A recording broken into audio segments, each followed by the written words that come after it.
Petrol वेट्रोल का क्या scene रहा भाई? डीजल तो देखो ईरान में तो ऐसा है कि वहाँ पे 4 रुपये लीटर डीजल है। हाँ। बट प्रॉब्लम क्या है ना, वहाँ पे डीजल की इलीगल एक कंट्री से दूसरी कंट्री में वो ना हो, तो उन्होंने टूरिस्ट को डीजल देना ही मना कर रखा है। तो वहाँ पे एक कार्ड बनता है, टूरिस्ट कार्ड, वो अगर आप बनवाओगे तभी आप पेट्रोल पंप से जाके डीजल या पेट्रोल भरवा सकते हो। और हमारा वो कार्ड बन नहीं पाया किसी रीज़न की वजह से। अब हमारा हाईवे पे पेट्रोल मतलब डीजल ख़त्म हो गया। तो वहाँ के लोग इतने ज़्यादा अच्छे हैं कि जितने भी ट्रक वाले रुक रहे थे वो 30-30 लीटर फ्री में डीजल दे रहे थे, और हम उनको ज़बरदस्ती पैसे दे रहे थे, वो ले ही नहीं रहे थे। अच्छा। और फिर दूसरी चीज़, अब वो तो चलो हमने 20 लीटर ले लिया, अब आगे भी तो इतने दिन ट्रैवल करना है, डीजल डलवाना ही है। तो हम जिस भी पेट्रोल पंप पे जाते थे वहाँ के बंदे क्या करते थे, जैसे जो भी ट्रक वाला आ रहा है वो अपना 50 लीटर डलवा रहा है, तो 50 के अलावा 10 लीटर वो हमारा डलवा देते थे फ्री में। तो ऐसी 5 ट्रक आए, 10-10 करके 50 लीटर फ्री में डीजल। तो हमने वहाँ पे टोटल 2000 किलोमीटर ट्रैवल किया और हमारा सिर्फ 800 रुपये का डीजल लगा। भाई ये तो बढ़िया यार, अच्छे लोग यार वहाँ के, ये तो बढ़िया चीज़। ये लोग हैं, मतलब वहाँ चलते चलते ही लोग आपको घर पे इनवाइट कर लेंगे कि आ जाओ चाय के लिए आ जाओ। तो मतलब बहुत जैसे ईरान की ना लोगों के मन में एक वो बनी हुई है कि बहुत टेररिज्म होगा या लोग अच्छे नहीं होंगे, बट ऐसा कुछ नहीं था। मेरे को मतलब सबसे ज़्यादा मज़ा जो है ना लोगों के मामले में वो ईरान और टर्की में ही आया। मतलब वहाँ के लोग बहुत बढ़िया थे। किसी के आप घर पे गए, किसी ने आपको बुलाया चाय हाँ, पे? 2-4 लोग बने थे वहाँ पे, एक हमारे गाइड थे वो थे, उनके साथ भी गए। तो मतलब अच्छे लोग थे काफ़ी, पैसे नहीं लेते थे आधी जगहों पे, कि मतलब कुछ चीज़ दे रहे हैं तो पैसे लेने से मना कर देते। जैसे उनको इंडिया नहीं पता, उनको हिंदुस्तान पता है। तो मतलब हम शुरू में हम इंडिया बोलते तो उन्हें समझ नहीं आता था। फिर किसी ने अपने मुंह से बताया कि हिंदुस्तान हिंदुस्तान, तो फिर हमें पता चला कि एक्चुअल में इन लोगों को हिंदुस्तान पता है। तो हम जहाँ भी हिंदुस्तान बताते थे ना, ज़्यादातर लोग पैसे नहीं लेते थे या फिर कम कर देते थे या अच्छा बिहेवियर हो जाता था उनका काफ़ी ज़्यादा। और भाई जैसे यहाँ पे तो राइट हैंड ड्राइव है और पूरे यूरोप में ऑलमोस्ट लेफ्ट हैंड ड्राइव ही है, तो आपको वो उसमें दिक्कत नहीं आई? हाँ, मतलब जब ईरान में हमने शुरू करी अपनी जर्नी, वो भी लेफ्ट हैंड ड्राइव ही है, तो मतलब एक दिन लगा था अडेप्ट होने में, और पहले दिन एक्सीडेंट भी हो गया था। तो होता क्या, हमारे इंडिया में हमें राइट से ओवरटेक करना है, वहाँ लेफ्ट हैंड ड्राइव है तो लेफ्ट से ओवरटेक करना है। बट हमारी स्टीयरिंग व्हील राइट वाली थी गाड़ी, तो अगर मुझे किसी, मान लो एक सिंगल रोड है और आगे मेरे ट्रक जा रहा है और मुझे उसको ओवरटेक करना है, तो मुझे तो दिखाई नहीं दे रहा उधर क्या है, तो मुझे अपने पैसेंजर जो साथ में बैठा को ड्राइवर, उससे पूछना पड़ेगा।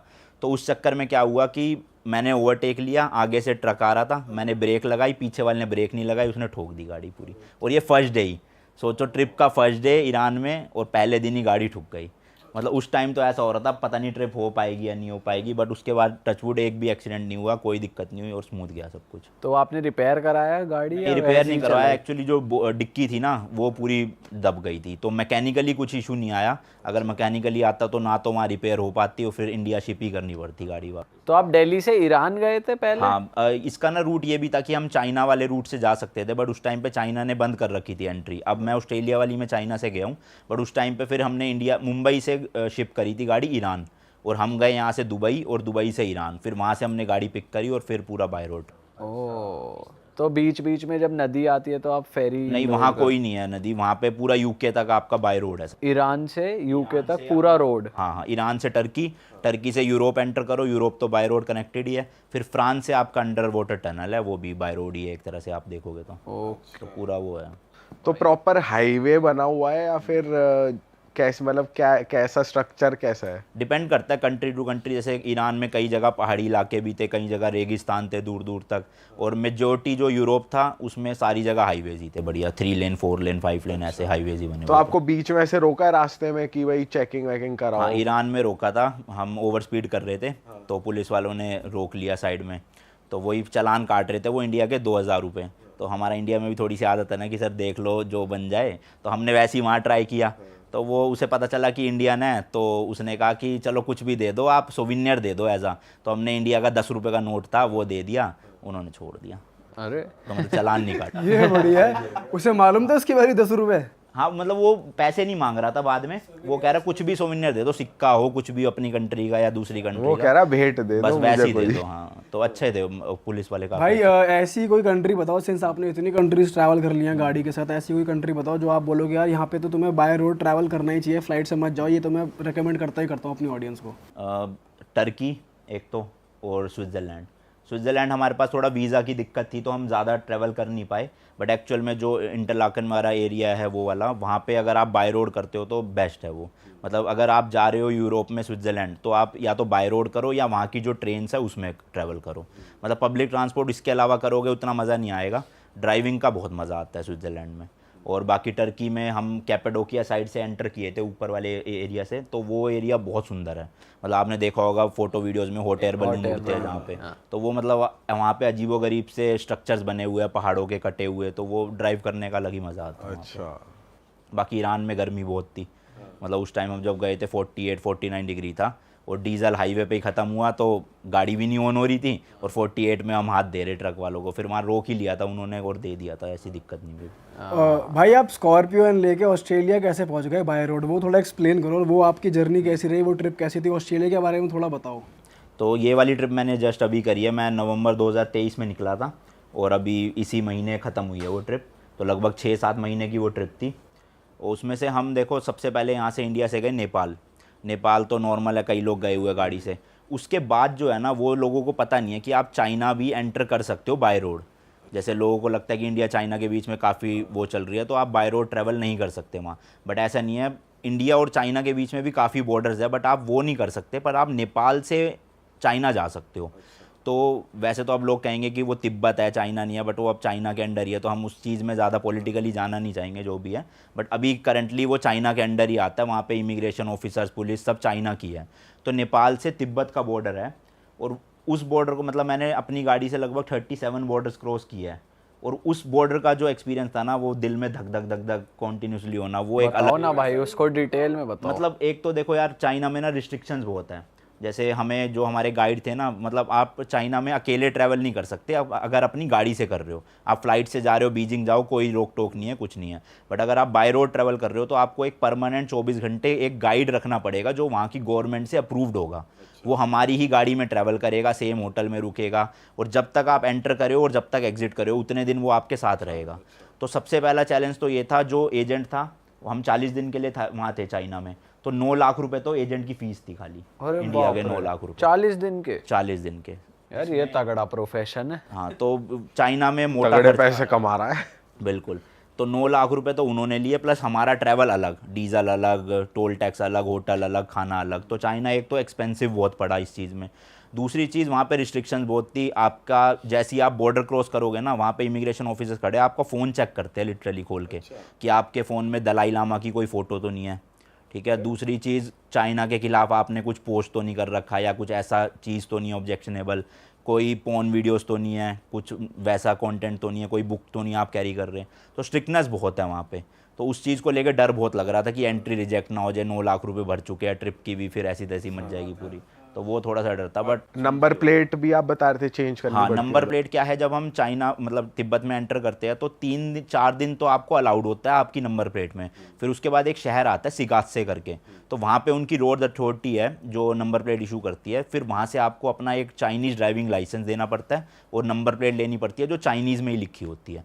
फिर आप आगे ट्रैवल कर सकते उसमें कितना खर्चा आता है? वो सब एजेंसी का फीस में इंक्लूडेड है। अच्छा। जो वो है ना नंबर प्लेट और लाइसेंस, वो एजेंसी देखती है पूरा का पूरा। ठीक है, आप चाइना पहुंच गए, फिर उसके बाद? फिर उसके बाद चाइना के बाद हम सीधा गए नीचे, लाओस करके कंट्री आती है वहाँ पे। तो लाओस के बाद हमें जाना था वियतनाम, बट वियतनाम ने एंट्री दी नहीं। उन्होंने कहा कि आपका स्टीयरिंग व्हील राइट साइड है, तो हम आपको एंट्री नहीं दे सकते। तो वो कह रहे थे एम्बेसी से जाके लिखवा के ले आओ कि उनकी गारंटी है कि आप कुछ भी एक्सीडेंट करते हो या कुछ करते हो तो एम्बेसी देखेगी। अब ऑब्वियसली इंडिया आना, एम्बेसी से लिखवाना, सो झमेले करना, तो हमने वियतनाम छोड़ ही दिया। फिर तो हम सीधा लाओस से गए कंबोडिया। भाई सॉरी मैं कट कर रहा हूँ आपको, जब आप चाइना से वियतनाम गए तो बीच में कुछ वाटर बॉडीज थी या फिर सीधा बाय रोड है? रोड है, पूरा रोड है ये। हाँ, मतलब यहाँ से Nepal, China, Laos, Vietnam, Cambodia, Thailand, Malaysia, Singapore, ये पूरा रूट जो है वो बाय रोड है। फिर सिंगापुर के बाद आपको जहाँ भी जाना है, ऑस्ट्रेलिया जाना है, फिलीपींस जाना है, या फिर न्यूजीलैंड जाना है, उसके लिए आपको फिर समुद्र का ही रास्ता लेना पड़ेगा। तो हमारा प्लान था कि हमें सिंगापुर से गाड़ी शिप करनी थी ऑस्ट्रेलिया। बट ऑस्ट्रेलिया का भी ना एक रूल है, वहाँ की ना जो बायोडाइवर्सिटी है ना, वो उसको प्रिजर्व रखना चाहते हैं। तो जब आप फ्लाइट से भी जाओगे ना, वो आपके जूतों में मिट्टी लग रही है, वो चेक करेंगे कि मिट्टी नहीं ला रहे आप दूसरे देश की, आप दूसरे देश का कोई फ्रूट नहीं ला रहे, कोई पत्ते नहीं ला रहे। तो ऐसी गाड़ी की इंपोर्ट को लेके भी ना बहुत रिस्ट्रिक्शंस है। तो उसकी वजह से जो एजेंसी थी ना, वो कह रही थी कि 50 दिन लगेंगे कम से कम, शिपिंग प्लस क्लियरेंस मिला के। फिर हमने सोचा कि अब 50 दिन करेंगे क्या, उससे बेटर हमने गाड़ी वहीं छोड़ दी और हम ऑस्ट्रेलिया चले गए फ़्लाइट से। और ऑस्ट्रेलिया में हमने ले ली टेस्ला रेंट पे, और फिर मैंने ऑस्ट्रेलिया जो है वो टेस्ला से कवर। अच्छा, टेस्ला का कैसा था भाई एक्सपीरियंस? बहुत बढ़िया, मज़ेदार। मतलब वहाँ पे ऑटो ड्राइव पे डाल दिया हाँ आपने? हाँ, ऑटो ड्राइव बढ़िया। और फर्स्ट टाइम था मैंने इलेक्ट्रिक गाड़ी चलाई, कोई मेल फंक्शन कुछ नहीं हुआ। कुछ भी नहीं। आप महंगी से महंगी स्पोर्ट्स कार ड्राइव कर लो, लेकिन जो इलेक्ट्रिक कार में पंच मिलेगा ना, वो आपको किसी पेट्रोल डीजल गाड़ी में नहीं मिलेगा। तो मैंने तो आते ही सोच लिया कि एक इलेक्ट्रिक गाड़ी लेनी है। फिर इंडिया में आते ही बुक करवाई नेक्सॉन ईवी की। मतलब जो चलाने की क्वालिटी है ना, वो नेक्स्ट लेवल है उसकी। भाई उस टाइम बुरा नहीं लगा मेरी स्कॉर्पियो नहीं आ लगा पाई? था, काफ़ी लगा था, बट फिर अब ऑप्शन नहीं था। 50 दिन करते क्या, वेट करते, इंडिया आते फिर जाते, वैसी ट्रिप लंबी खिंच रही थी। तो हमने सोचा छोड़ो, कोई नहीं, एक ही कंट्री है, घूमना तो है ही, घूम लेंगे। वैसे भी अपनी गाड़ी में नहीं घूम पाएंगे, बस यही फर्क है। भाई ऑस्ट्रेलिया में कहाँ कहाँ घूमे, कुछ जगह बताओ जहाँ पे आप ऑडियंस को रेकमेंड करते जाना चाहिए। यार देखो, ऑस्ट्रेलिया वैसे तो बहुत बड़ा है, बट एक्चुअल में जो पॉपुलेशन वहाँ पे रहती है ना, वो बहुत कम एरिया में रहती है। आधे ज़्यादा ऑस्ट्रेलिया खाली पड़ा हुआ है। तो मेनली जो उनकी कोस्टल लाइन है ना पूरी, वहाँ पे ही सारी वहाँ की पॉपुलेशन रहती है। तो मैं लैंड किया था मेलबर्न में। फिर मैंने मेलबर्न के आसपास के कुछ एरियाज़ एक्सप्लोर करे। बाय रोड अच्छा था वो भी। वहाँ पे एक जगह है ग्रेट ओशियन रोड करके, कि एक तरफ तो आपको पहाड़ दिखेगा रोड में और एक तरफ आपको समुद्र है पूरा। तो वो उस रोड का नाम ही यही है, द ग्रेट ओशियन रोड। तो वहाँ पे ड्राइव करना तो मतलब एक ड्रीम है कई लोगों का, जिनको ड्राइविंग का मतलब मजा आ गया इंटरेस्ट होगा है भाई ना, वहाँ पे तो। बहुत मज़ा आया वहाँ पे। तो वहाँ पे मैंने ड्राइव करा, वो एक अच्छा एरिया जाने के लिए। फिर मैं वहाँ से फ़्लाइट पकड़ के गया सिडनी, और वहाँ पे फिर मैंने फिर से गाड़ी रेंट करी टेस्ला, और उसका फिर आसपास का एरिया पूरा कवर किया। टेस्ला का वैसे क्या रेंट पड़ा? मेरे को पर डे पड़ा था 5,000 रुपये इंडिया के। सिक्योरिटी भी दी थी? सिक्योरिटी वहाँ की होती है $500, पर वो क्रेडिट कार्ड में ही ले लेते हैं बस।